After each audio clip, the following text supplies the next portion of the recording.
महोदय भेंट कर रहे हैं प्रधानमंत्री महोदय को आप सबके करतल ध्वनि के साथ। फिरोजाबाद के हमारे शिल्पियों ने अपने हाथों से गढ़ा है मां दुर्गा का ये प्रतिरूप। अभिनंदन वंदन महोदय आपका। और अब मैं अनुरोध करूंगा माननीय मुख्यमंत्री श्री योगी आदित्यनाथ जी से, वे इस अवसर पर स्वागत संबोधन के लिए पधारें। माननीय मुख्यमंत्री महोदय।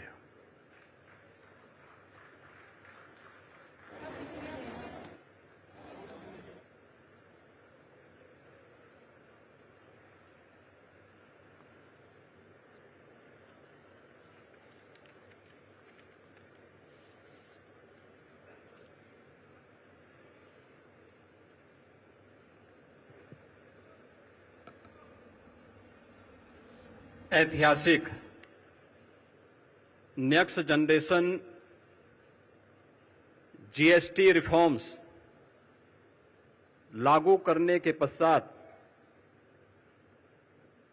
प्रथम उत्तर प्रदेश आगमन पर दुनिया के सबसे लोकप्रिय राजनेता और देश के यशस्वी प्रधानमंत्री परम आदरणीय श्री नरेंद्र मोदी जी का मैं उत्तर प्रदेश के नागरिकों की ओर से हृदय से स्वागत करता हूं, अभिनंदन करता हूं।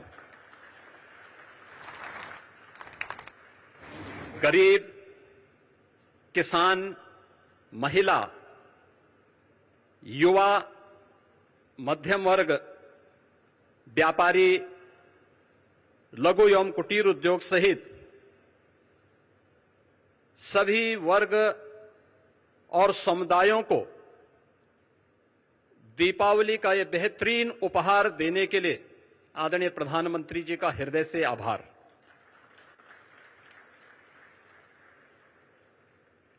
अपैरल और टेक्सटाइल, लेदर उत्पाद, हस्तशिल्प और कारपेट्स में उत्तर प्रदेश देश में शीर्ष स्थान पर है। बदलते वैश्विक आर्थिक परिवेश की चुनौतियों का सफलतापूर्वक सामना करने के लिए आदरणीय प्रधानमंत्री जी ने जीएसटी रिफॉर्म्स के माध्यम से एक बहुत ही महत्वपूर्ण और क्रांतिकारी कदम उठाया है। इसके लिए हम सब उत्तर प्रदेशवासी उनका हृदय से आभार व्यक्त करते हैं।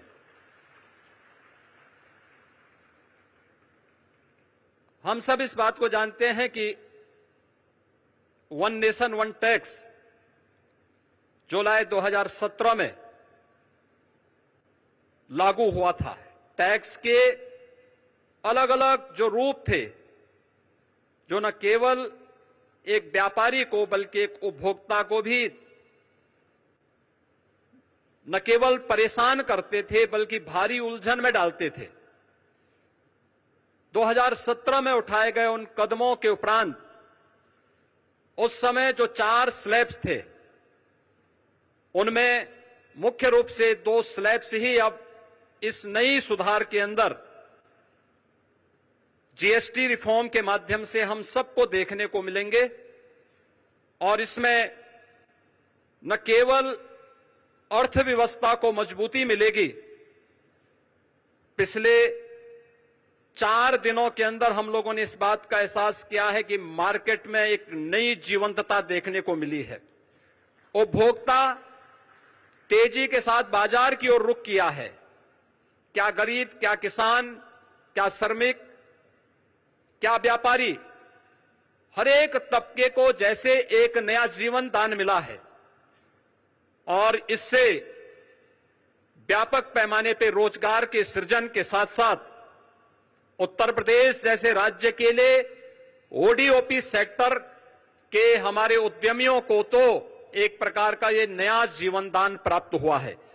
मैं इसके लिए हृदय से आदरणीय प्रधानमंत्री जी का उत्तर प्रदेश के अपने सभी नागरिकों की ओर से, यहां के उद्यमियों की ओर से हृदय से आभार व्यक्त करते हुए आज के इस यूपी इंटरनेशनल ट्रेड शो के उद्घाटन के अवसर पर वे यहां पर पधारे हैं। इस अवसर पर मैं हृदय से स्वागत और अभिनंदन करता हूं। आज अंत्योदय के प्रणेता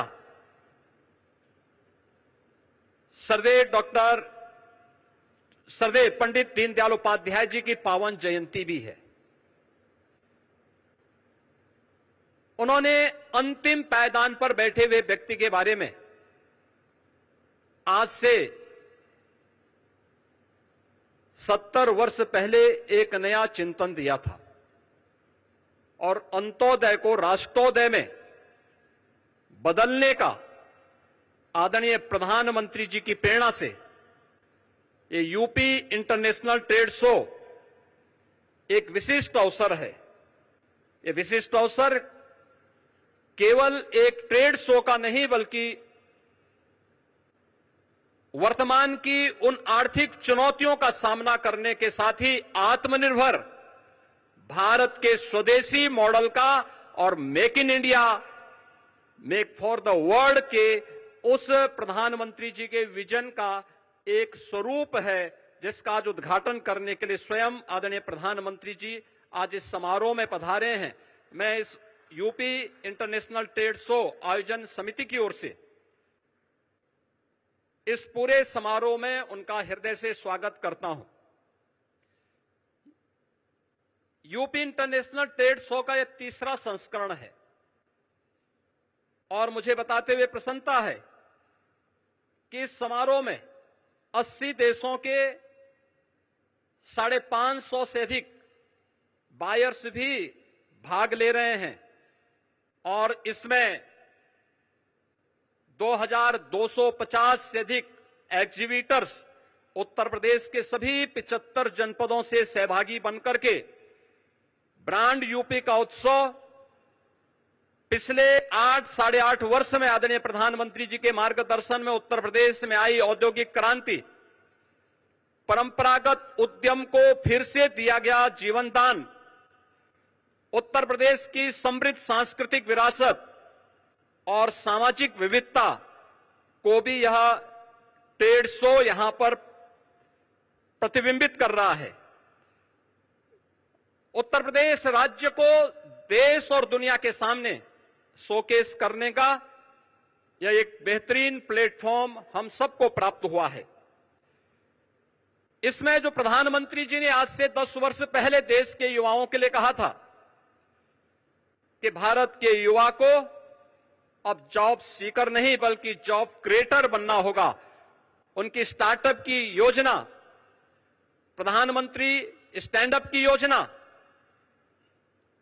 युवाओं के लिए पीएम इंटर्नशिप की जैसी स्कीम और भी ऐसी बेहतरीन योजनाएं आज हम सब के लिए एक बैकबोन का काम की है और उसी का परिणाम है कि आज उत्तर प्रदेश में हम लोगों ने सीएम युवा उद्यमी स्कीम के माध्यम से भी इन युवाओं को नया उद्यमी बनने के लिए की दिशा में कदम उठाया है। और मुझे बताते हुए प्रसन्नता है कि पिछले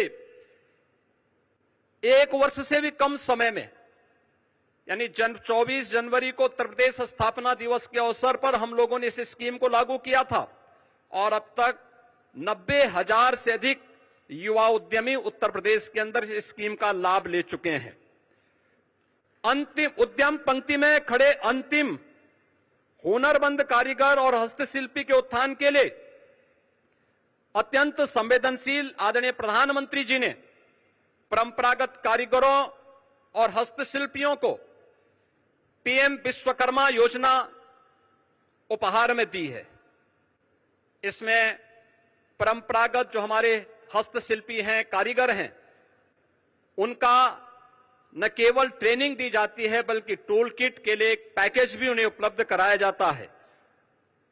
उन्हें राज्य सरकार की ओर से संचालित ओडीओपी और विश्वकर्मा श्रम सम्मान जैसी योजनाओं के माध्यम से भी उनकी ट्रेनिंग और उन्हें टूल किट वितरण करते हुए 4 लाख से अधिक ऐसे हस्तशिल्पी और कारीगरों को अब तक यहां पर ट्रेनिंग देकर के वोकल फॉर लोकल मंत्र को स्वदेशी का एक संकल्प देकर के हुनरमंद कारीगरों को भी एक नया बाजार उपलब्ध करवाने का यह एक प्लेटफॉर्म बना है। मुझे बताते हुए प्रसन्नता है कि आज उत्तर प्रदेश में 77 जीआई उत्पाद के साथ ही उत्तर प्रदेश देश का शीर्ष जीआई कैपिटल बना है।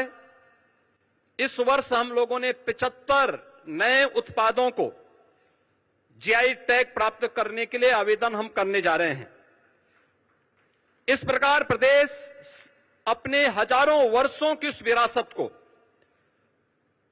जो एक धरोहर के रूप में उत्तर प्रदेश में मौजूद थी, उसे सजाने, संवारने और उसका संरक्षण करने का कार्य हम इसके माध्यम से आगे करने जा रहे हैं। और यहां पर जो हमारे स्टॉल्स लगे हुए हैं, इनमें 60 से अधिक जीआई टैग स्टॉल भी इस पूरे कार्यक्रम के दौरान हम सबको यहां पर देखने को मिलेंगे।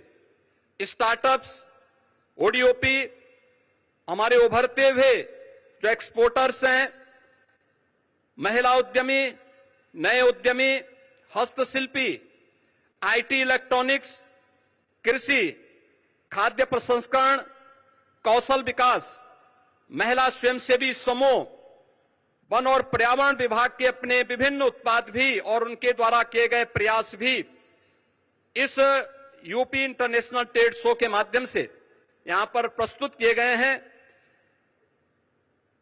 फरवरी 2023 में उत्तर प्रदेश में ग्लोबल इन्वेस्टर समिट आदरणीय प्रधानमंत्री जी के कर कमलों से उद्घाटन हुआ था, जिसके माध्यम से 40 लाख करोड़ रुपए का निवेश का प्रस्ताव उत्तर प्रदेश को प्राप्त हुआ। और मुझे बताते हुए प्रसन्नता है कि इनमें से 12 लाख करोड़ से ऊपर के प्रस्ताव अब तक जमीनी धरातल पर उतर करके कुछ प्रस्तावों में, कुछ उद्यमों में प्रोडक्शन भी प्रारंभ हो चुका है। और उन्हीं में से 5 लाख करोड़ का हम नवंबर 2025 में प्रस्तावित कर रहे हैं, जिन्हें ग्राउंड ब्रेकिंग करने की तैयारी वर्तमान में चल रही है। पिछले 11 वर्ष में आदरणीय प्रधानमंत्री जी की प्रेरणा से उत्तर प्रदेश के परंपरागत उत्पाद को, जिनकी संख्या वर्तमान में 96 लाख से अधिक है, उस एमएसएमई उत्पाद को, प्रत्येक यूनिट को सामाजिक सुरक्षा की गारंटी देते हुए उत्तर प्रदेश के अंदर आगे बढ़ाने का कार्य हुआ है। आज इसके माध्यम से 2 करोड़ से अधिक नागरिक और युवा यहां पर रोजगार और नौकरी प्राप्त कर रहे हैं। कृषि के बाद रोजगार का उत्तर प्रदेश के अंदर यह सर्वाधिक बड़ा केंद्र बना है और ये आत्मनिर्भर भारत के निर्माण में इस सेक्टर की एक बड़ी भूमिका है। मुझे बताते हुए प्रसन्नता है कि ओडीओपी और पीएम विश्वकर्मा के बाद उत्तर प्रदेश ने व्यापक रूप से एक लैंड बैंक, क्योंकि बड़े उद्योगों के लिए लैंड बैंक की आवश्यकता पड़ती है, लेकिन उत्तर प्रदेश ने कुछ प्राइवेट इंडस्ट्रियल पार्क की भी एक स्कीम आगे बढ़ाई है, जिसमें अब तक 11 ऐसे फ्लैश पार्क उत्तर प्रदेश के अंदर स्थापित हो चुके हैं। इसके माध्यम से भी उत्तर प्रदेश ने तेजी के साथ निवेश को अपने यहां आमंत्रित किया है, रोजगार के नए अवसरों का सृजन किया है। प्रत्येक जनपद में लौह पुरुष सरदार वल्लभ भाई पटेल जी की 150वीं जयंती के अवसर पर हर जनपद में 100 एकड़ क्षेत्रफल में एक इंडस्ट्रियल और एम्प्लॉयमेंट जोन विकसित करने की भी एक कार्य योजना प्रदेश सरकार ने आगे बढ़ाई है। इन जोन्स में स्वरोजगार और वैश्य रोजगार से संबंधित सभी विभागों, एमएसएमई, स्किल डेवलपमेंट, खादी और ग्रामोद्योग तथा बैंकों को भी उनके कार्यालय स्थापित करने और श्रम और सेवायोजन के कार्यालय को भी यहीं पर स्थापित करने की एक योजना है। उत्तर प्रदेश का जो भी युवा उद्यमी अपना उद्यम स्थापित करना चाहता है या कोई रोजगार का इच्छुक युवा होगा, यह इंडस्ट्रियल और एम्प्लॉयमेंट जोन ही उसके स्किल डेवलपमेंट के साथ ही उसे रोजगार और उसको उद्यम स्थापित करने में वहां पर मदद देगा। आज उत्तर प्रदेश आईटी, सेमीकंडक्टर, एवं इलेक्ट्रॉनिक्स मैन्युफैक्चरिंग का एक ग्लोबल हब बन रहा है। देश की मोबाइल फोन मैन्युफैक्चरिंग का 55% तथा मोबाइल कंपोनेंट मैन्युफैक्चरिंग में 50% से अधिक की हिस्सेदारी अकेले उत्तर प्रदेश की है। सेमीकंडक्टर क्षेत्र की देश विदेश की अग्रणी कंपनियां प्रदेश में निवेश कर रही हैं और इस क्षेत्र के महत्व को देखते हुए प्रदेश सरकार ने आईटी क्षेत्र को भी आज इंडस्ट्री का दर्जा प्रदान किया है। आज उत्तर प्रदेश में आदरणीय प्रधानमंत्री जी की प्रेरणा से रोड, एयर, रेल और वाटर कनेक्टिविटी में यह एक अग्रणी स्थान में आया है। प्रदेश में निवेश का एक आकर्षक डेस्टिनेशन बना है और प्रदेश में कानून व्यवस्था की चुस्त दुरुस्त स्थिति है। दूसरे देशों पर निर्भरता को कम करना और स्वदेशी साधनों का बेहतर उपयोग आदरणीय प्रधानमंत्री जी का आह्वान है। आत्मनिर्भर और विकसित भारत के लिए industry, academic institutions, research and development centre सहित समाज के सभी अंगों